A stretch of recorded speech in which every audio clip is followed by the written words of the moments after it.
Bukannya agama Islam itu satu. Agama Islam itu banyak poin-poinnya. Beragama Islam juga benar. Usul, seperti Kristen. Kristen tetapi itu usul, bukan usul. Usulnya nggak ada yang bilang Allah berdua atau misalnya malaikat tidak benar, malaikat pada yang pasti ada yang tidak. Iman malaikat ini usul. Ini yang orang jadi membuat tidak ada masalah begitu.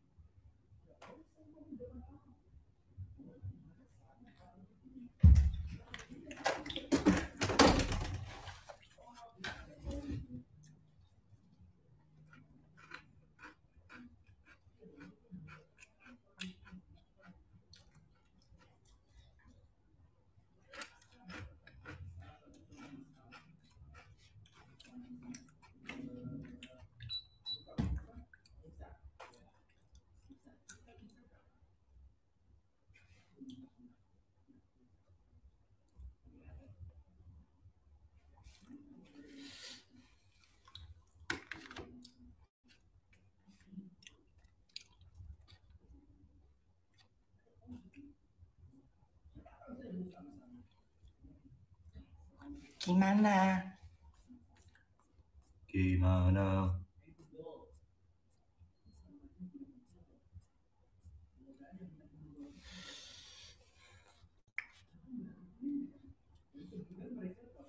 Aduh, lapar banget, ya Allah, lapar. Ada beberapa kejadian. Sebentar. Assalamualaikum warahmatullahi wabarakatuh. Alhamdulillahirabbil alamin wassalatu wassalamu ala asyrafil anbiya'i wal mursalin sayyidina wa nabiyina maulana Muhammadin bil qasimil amin wa ala alihi wa sahbihi ajma'in. Subhanaka la ilma lana illa ma 'allamtana innaka antal alimul hakim. Amma ba'd. By the way, saya mau ngasih tahu bahwasanya kayaknya untuk beberapa GoPlay ke depan dan semua konten-konten yang akan saya upload di TikTok, Instagram, di story maupun di TikTok dan sebagainya akan saya bakalan sering-sering pakai topi. Kenapa? Karena tadi pagi saya pergi ke barbershop dan Anda tahu namanya doang barbershopnya, skillnya di bawah tukang pangkas rambut. Skillnya di bawah pangkas rambut. Jadi di sini panjang sebelah, pendek, habis. Kesel banget. Sakit hati, sesakit hati itu saya. Ya Allah. Dari tadi bahkan saya itu mikir, andai kata cobaan ditipu barbershop ini ditimpakan kepada mereka, kepada orang lain, kayaknya setiap hari dari tadi pagi sampai sekarang isinya semua mesuh-mesuh, di anjing-anjingin, dibabi-babiin.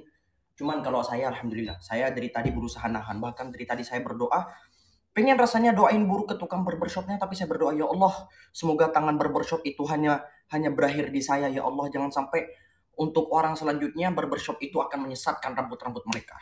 Jujur dari tadi pagi sampai sekarang, perasaan sakit itu masih tersimpan di dada ketika aku mengetahui bahwasannya tukang cukur hanya, aduh ya Allah, rasa sakit yang menusuk-nusuk dada ketika aku tahu bahwasannya tukang cukurnya sangat tidak biasa. Duh, sakit hati aku. Ditambah sekarang lagi lapar-laparnya. Mungkin gugup Chen motongin kamu apa, orang aku tanyain dia, dia aja gak kenal saya siapa. Aduh ya Allah.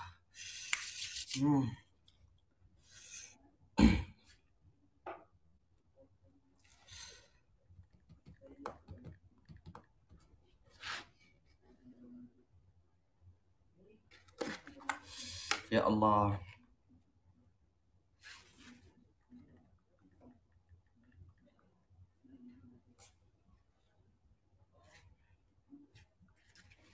Ya Allah, panas banget. Bisalah dapat bayangan ya. Ini rambut saya begini, tuh di kanan kiri habis belas, tapi di sini ada rambut di sini panjang, di sini nggak ada. Dengan PD-nya habis selesai, orang itu bilang ke saya, "Wih, bagus mas, bagus." Saya begini, kan kalau di barbershop kan di depannya tuh ada kaca, ini mas-masnya. Aku pas dia tadi pas dia bilang bagus mas, bagus mas, bagus.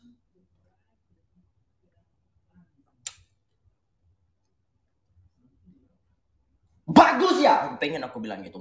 Bagus matamu, tapi akhirnya aku tahan.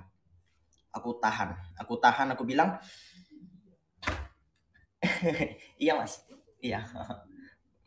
Bagus. Di dalam hati saya rasanya pengen banget ngata-ngatain, tapi enggak, saya tahan. Husen, kamu udah tahu apa keuntungan bagi orang-orang yang telah bersabar ketika ditimpa suatu musibah? Kamu tahu, Sen? Ya, saya tahan. Ya Allah, dari tadi rasanya pengen doain yang buruk-buruk, tapi saya berdoa, ya Allah, semoga kegagalan tangan tukang berber itu hanya berakhir di saya, ya Allah. Semoga orang-orang selanjutnya tidak menjadi korban seperti saya, ya Allah. Gitu. Bersabar. Botakin aja. Enggak, saya nggak sabar nunggu botak. Nggak bisa.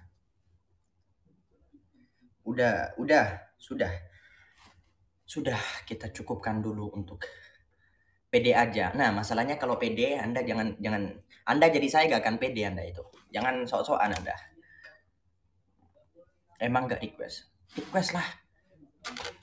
Udah, saya dari pagi sampai sekarang ini mood saya hilang gara-gara rambut hancur. Pakai minyak rambut. Emangnya kalau pakai minyak rambut langsung, ya enggak lah. Udah sakit hati saya. Ada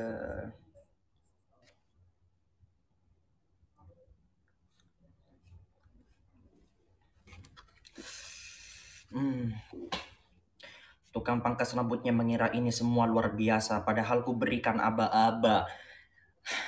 Ketika apa yang ia perbuat menghancurkan saya, orang punya paradigma.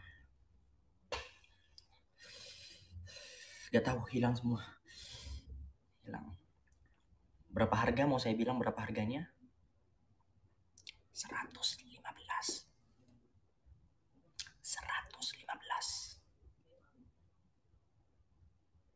115. Namanya doang barbershop, skillnya di bawah. Nah, jujur saya gak keberatan sama harganya. Harganya 1 juta pun insya Allah saya mau bayar. Saya mau, walaupun semisal dia minta 1 juta, gak apa-apa. Ini gak apa-apa, insya Allah bisa lah. Tapi skillnya harus selaras dong sama ada harga ada kualitas. Ini ada harga gak ada kualitas. Kebayang kan? Jadi saya kan? Jadi saya mau bersabar dari tadi. Ini gak saya mulai. Kenapa saya dari tadi mulai hanya dengan mencaci tukang berbernya ya? Ya, semoga Allah merahmati tukang berbernya, ya Allah. 115 kan mendingan buat sedekah. Yes. Mendingan saya pergi ke tukang pangkas dekat rumah saya, harganya 15 ribuan. Tapi kualitasnya udah mantep. Biasanya saya tuh pergi ke barber di Madura, itu harganya cuman 20 ribu. Harganya 20 ribu. Tapi kualitasnya bagus. Di sini 106. Bersabar, Husen. Ya Allah. Tukang barbernya nonton nggak ya? Nggak tahu. Saya nggak mau nyebut nama dan instansi atau apapun. Hujan model apa itu? Nggak tahu. Saya tadi bilang itu adalah model yang biasa saya pakai. Agak, ya intinya di kanan kiri itu ditipisin tapi nggak sampai habis. Ngerti? Kayak bukan sampai dibotakin. Nah, terus di atas itu agak disisain. Itu.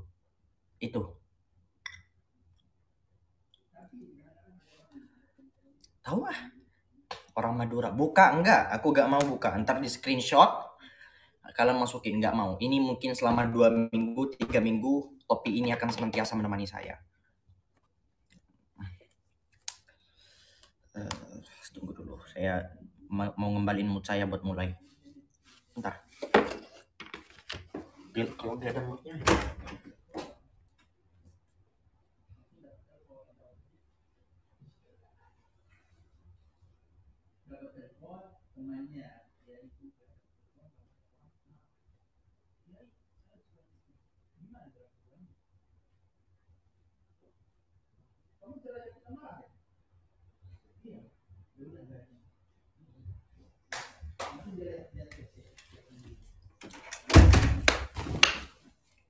Oke.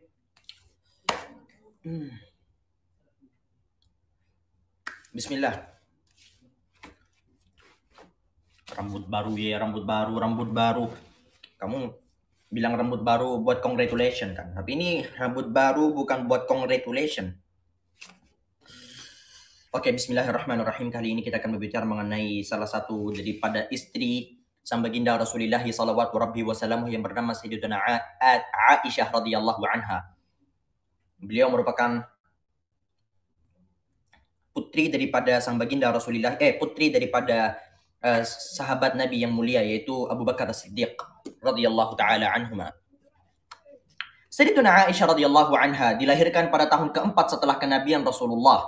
Saat hadir di dunia, beliau langsung disambut dengan ayah bernama Sayyidina Abu Bakar dan ummu bernama Ummu Ruman, yang keduanya telah taat beriman dan selalu membantu dakwah sang baginda Rasulullah sallallahu alaihi wasallam. Saat beliau masih anak-anak, berusia sekitar 6-7 tahun, wafatlah istri sang baginda Rasulullah sallallahu alaihi wasallam yang pertama. Beberapa hari setelah itu, sang baginda Rasulullah sallallahu alaihi wasallam seringkali bermimpi didatangi oleh sang malaikat membawa wanita yang katanya adalah istri untuk sang baginda salawatu rabbi wasalamu. Rasulullah sallallahu alaihi wasallam selalu menganggap jika mimpi itu adalah benar, maka pasti akan terjadi. Tak lama datanglah seorang wanita dari salah satu sahabatnya menawarkan istri untuk sang baginda Rasulullah sallallahu alaihi wasallam. Wanita itu bertanya, "Ya Rasul, jika engkau ingin menikah lagi akan saya bantu, dan engkau ingin janda apa yang perawan?" Rasulullah sallallahu alaihi wasallam pun bertanya, "Jika dari janda siapa wanitanya, dan jika dari perawan siapa wanitanya?" Wanita itu menjawab, "Jika dari janda, wanita yang tepat adalah Saudah, dan jika dari perawan, maka ia adalah putri dari sahabat karibmu sendiri, yaitu Aisyah radhiyallahu anha binti Abu Bakar As-Siddiq radhiyallahu anhu." Singkat cerita, sang baginda Rasulullah sallallahu alaihi wasallam pun menikahi keduanya, dan Sayyidatuna Aisyah radhiyallahu anha menjadi istri ketiga sang baginda. Ya Allah, HP-nya mati. Oke, ulang. Bismillah. So, kala itu Sayyidatuna Aisyah radhiyallahu anha masih berada di kisaran 6-7 tahun. Namun Rasulullah sallallahu alaihi wasallam baru tinggal seatap dengan Sayyidatuna Aisyah pada tahun 2 Hijriah, yakni ketika Sayyidatuna Aisyah radhiyallahu anha berusia 9 tahun. Dan beliaulah satu-satunya perawan yang dinikahi oleh sang baginda Rasulullah sallallahu alaihi wasallam. Beliau, Sayyidatuna Aisyah radhiyallahu anha, memiliki tempat khusus di hati sang baginda. Pernah Sayyidina Ali radhiyallahu an ditanya oleh salah satu tabi'in tentang siapa yang mencintai dan yang paling dicintai oleh sang baginda Rasulullah sallallahu alaihi wasallam. Lalu Sayyidina Ali menjawab, Aisyah. Ketika ditanya lagi siapa, Sayyidina Ali menjawab, ayah Aisyah. Bahkan riwayat tersebut ada sebagian menisbatkan pada Rasulullah, bukan pada Imam Ali radhiyallahu taala an. Pernah terjadi perselisihan antara Ummu Salamah dan Sayyidatuna Aisyah radhiyallahu taala anhuma. Rasulullah sallallahu alaihi wasallam pun bersabda pada Sayyidah Ummu Salamah, "Wahai Ummu Salamah." Apa ini? "Wahai Ummu Salamah, jangan sakiti aku melalui Aisyah, sebab demi Allah, tidaklah wahyu diturunkan untukku pada malam hari kecuali aku sedang satu selimut dengan Aisyah. Tentu Rasulullah sallallahu alaihi wasallam tetap suci dari kecurigaan tidak adil. Semua yang beliau lakukan disabdakan dan dituntun oleh wahyu. In huwa illa wahyu yuha. Wa ma yantiqu 'anil hawa in huwa illa wahyu yuha." Muhammad tidak akan pernah berucap kecuali ucapan itu berasal dari wahyu. Kecuali ucapan itu berasal dari wahyu, dan tidak ada satupun dari ucapan sang baginda Rasulullah SAW itu berasal daripada hawa nafsu. Seringkali Rasulullah sallallahu alaihi wasallam bercanda dengan Sayyidah Aisyah. Beliau menceritakan suatu ketika ada tamu dari Afrika yang bernyanyi-nyanyi membawa alat musik semacam gendang yang ditabuh dengan pemukul seperti drum, tapi bukan drum, ada gendang gitu. Mereka memuji sang baginda Rasulullah sallallahu alaihi wasallam. Rasulullah pun berdiri di pintu kamarku yang terbuka ke masjid dan menawarku untuk menonton di atas bahu sang baginda sembari ditutupi dengan selendangnya. Jadi teman-teman, kita kemarin udah ngomong ya tentang rumah sang baginda, di mana masjidnya gitu. Jadi kebetulan itu ada di depan rumah sang baginda Rasulullah Sallallahu Alaihi Wasallam. Mereka sedang bernyanyi-nyanyi seperti itu, orang-orang dari Afrika.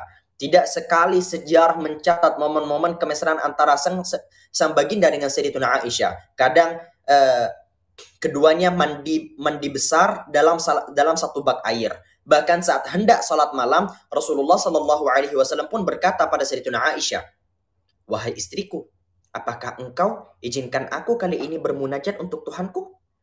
Sayyidatuna Aisyah menjawab, "Demi Allah, tak ada yang lebih aku senangi melebihi saat kulitku bersentuhan dengan kulitmu. Akan tetapi aku tak tahu ada yang lebih engkau senangi melebihi bermunajat pada Tuhan. Aku mengalah akan kesenanganku demi kesenanganmu." Pernah juga suatu ketika pada malam giliran rumah Sayyidatuna Aisyah tiba-tiba tengah malam sang baginda hilang dari selimut beliau. Jadi begini, ini termasuk kewajiban bagi sesiapapun yang berpoligami, dan ini adalah poligami sang baginda di mana beliau dijamin adil, begitu. Di mana kita tuh harus berbagi ranjang. Misal kita harus bikin jadwal hari Senin untuk istri, Senin Selasa istri pertama, Rabu Kamis istri kedua, Jumat Sabtu istri ketiga, Minggu Senin, iya begitulah intinya. Kita bagi sesuai dengan momen-momen dan hari-hari untuk mereka.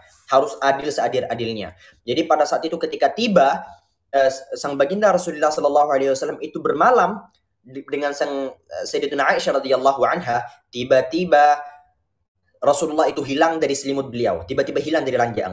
Timbullah rasa cemburu dan curiga dari Sayyidatuna Aisyah radhiyallahu anha. Khawatir Rasulullah tiba-tiba pergi ke rumah istri-istri yang lain. Keluarlah tengah malam beliau mencari-cari Rasulullah sampai beliau temukan seseorang sedang berdiri di pemakaman Baqi', berdoa untuk ahli Baqi'. Hilanglah curiganya dan berburu-burulah beliau pulang sebelum diketahui oleh sang baginda Rasulullah sallallahu alaihi wasallam. Ini menunjukkan bahwasannya cemburu itu adalah fitrah bagi seorang wanita. Cemburu itu adalah fitrah bagi seorang wanita. Jadi kalau misal kita sebagai laki-laki tiba-tiba ngelihat ada seorang perempuan yang tiba-tiba cemburu, ya jangan marah, emang fitrah mereka. Sekelas sang Sayyidatuna Aisyah radhiyallahu anha, wanita terbaik, wanita terhebat saja diberikan rasa cemburu oleh Allah sebagai orang biasa. Apalagi perempuan-perempuan hari ini, sesoleh-solehannya perempuan pastilah ada sikap-sikap yang seperti itu. Saat Rasulullah masuk kamar, Rasulullah tersenyum karena paham dengan apa yang dilakukan oleh Sayyidatuna Aisyah radhiyallahu anha. Rasulullah pun menegur Aisyah, "Kenapa kamu capek-capek? Kamu istri pada malam giliranmu. Jika aku tidak adil, lalu siapa yang akan adil, wahai Aisyah?" Pada hari sakit menjelang wafatnya Rasulullah, Rasulullah pun memanggil semua istrinya dan beliau meminta izin dari semuanya untuk merelakan bagiannya karena Rasulullah ingin tidur di rumah Aisyah radhiyallahu anha.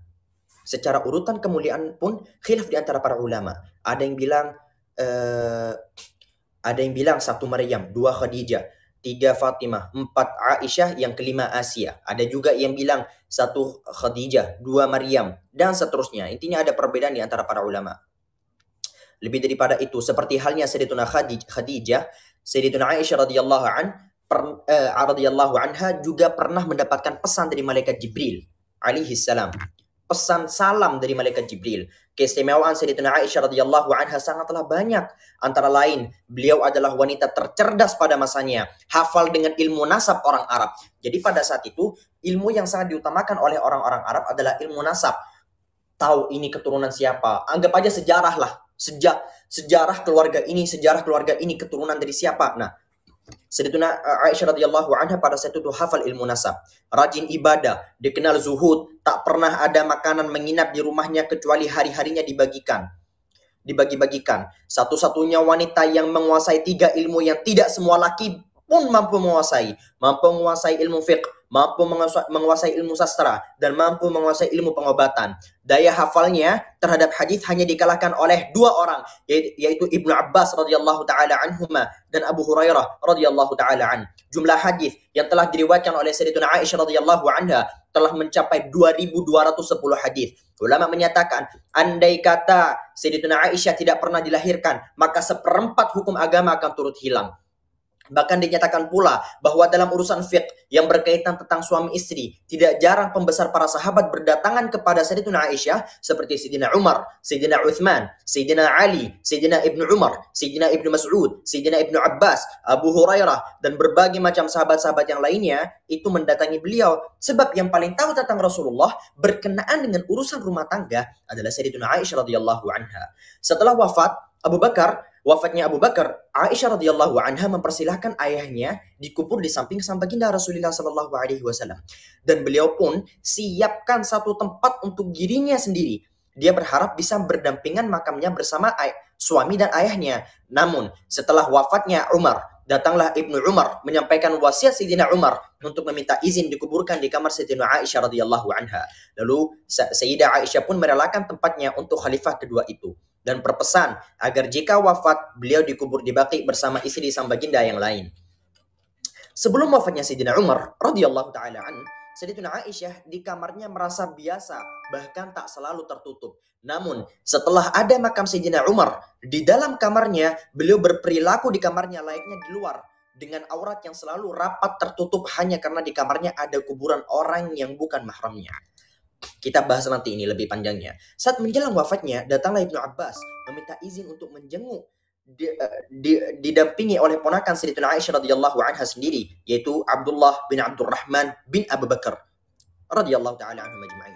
Sayyidatuna Aisyah bertanya pada Ibnu Abbas, ada perlu apa? Ibnu Abbas menjawab, wahai ummul mukminin, tidaklah tersisa jarak antara engkau dan Rasulullah kecuali keberangkatan ruhmu. Engkaulah wanita yang paling dicintai. Engkaulah penyebab turun ayat tentang tayammum. Kesucianmu dari fitnah orang munafik disaksikan langsung oleh Al-Quran. Tidak ada satu masjid hingga akhir masa kecuali ayat pembelaan Tuhan untukmu pasti dibacakan.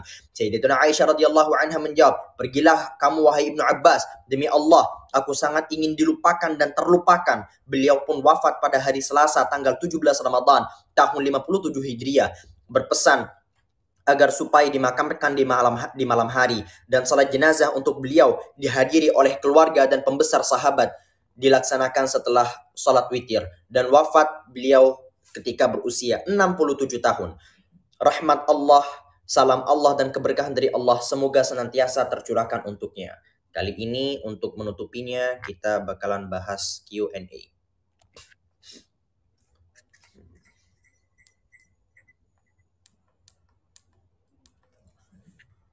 Jadi, ada beberapa kesimpulan yang bisa kita dapatkan. Pertama, bahwasannya sifat cemburu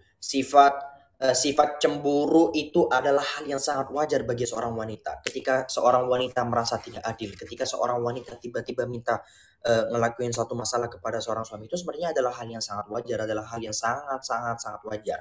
Ya cuman ya jangan ketika ngedengerin ini kalian tiba-tiba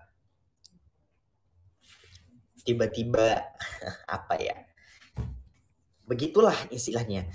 Sebab sekelas sang baginda Sayyidatuna Aisyah radhiyallahu anha pun merasa sangatlah cemburu kepada seseorang yang dijamin surganya, yang surga tidak akan pernah dibuka kecuali karena dia. Jadi istilah kecemburuan dan sebagainya itu adalah hal yang sangat wajar.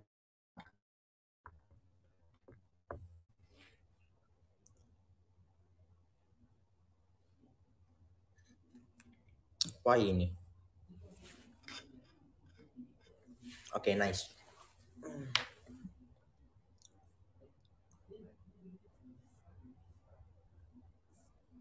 Halo. Oke. Jadi istilah daripada rasa cemburu, istilah tiba-tiba ngambek terhadap keberadaan suami dan sebagainya itu adalah hal yang sangat wajar. Bahkan sang baginda Rasulullah sallallahu alaihi wasallam pernah menyebutkan bahwasanya perempuan itu kan terbuat daripada tulang rusuk yang bengkok.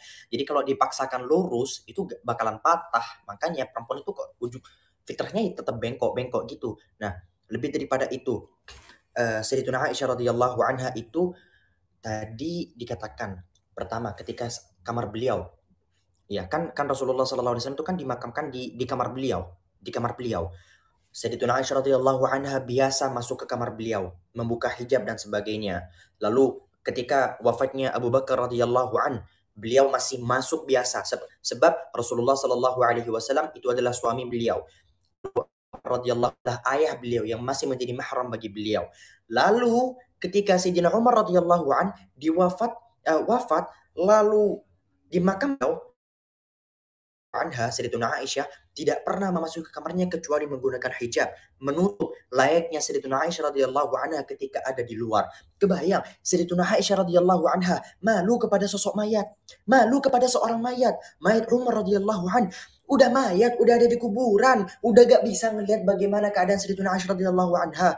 Sekarang kita temukan perempuan-perempuan asik-asikan telanjang, ada yang pakai hijab namanya doang hijab, tapi bukan sebenar-benarnya hijab, asal pakai rasa malunya. Sekarang bahkan yang bercadar pun gak kalah menebar fitnah di antara semua masyarakat. Pakai cadar joget-joget, pakai hijab joget-joget, pakai apa? Itu kalian gak ada, hilang esensi kemuslimahan diri seorang wanita, itu hilang semuanya ketika ditampakkan di depan umum seperti itu. Semoga Allah Subhanahu wa taala senantiasa merahmati kita semua dan memberikan keberkahan, menghadirkan generasi-generasi Aisyah untuk masa depan. Perempuan yang tidak hanya hidup sebagai perempuan ibunda, tidak hanya hidup batas hidup, tidak hanya menjadi beban bagi suaminya, tapi mampu menebarkan ilmu-ilmu yang ia dapatkan. Sayyidatuna Aisyah kita tahu pakar sastra, pakar fiqh, pakar pengobatan. Udah kurang keren apa lagi coba? Seperti yang saya jelaskan tadi, andai kata Sayyidatuna Aisyah radhiyallahu anha tidak menyebarkan ilmunya, maka seperempat hukum fikih di dunia itu akan hilang. Seperempat hukum akan hilang dari dunia. Memang udah paling keren lah ketika kita ngebahas tentang public figure. Siapa sih public yang bisa kita jadikan sebagai pedoman, perempuan terbaik yang bisa kita jadikan sebagai pedoman, yaitu Sayyidatuna Aisyah radhiyallahu anha. Maka ya Allah, turunkan sosok Sayyidatuna Aisyahnya Husain, agar Husain bisa menjadi sosok Muhammad bagi Aisyah. Amin. Walaupun itu sangatlah mustahil menjadi sosok sifat minimal berapa persennya Nabilah, gitu sifat yang bisa saya jadikan tolak ukur. Amin.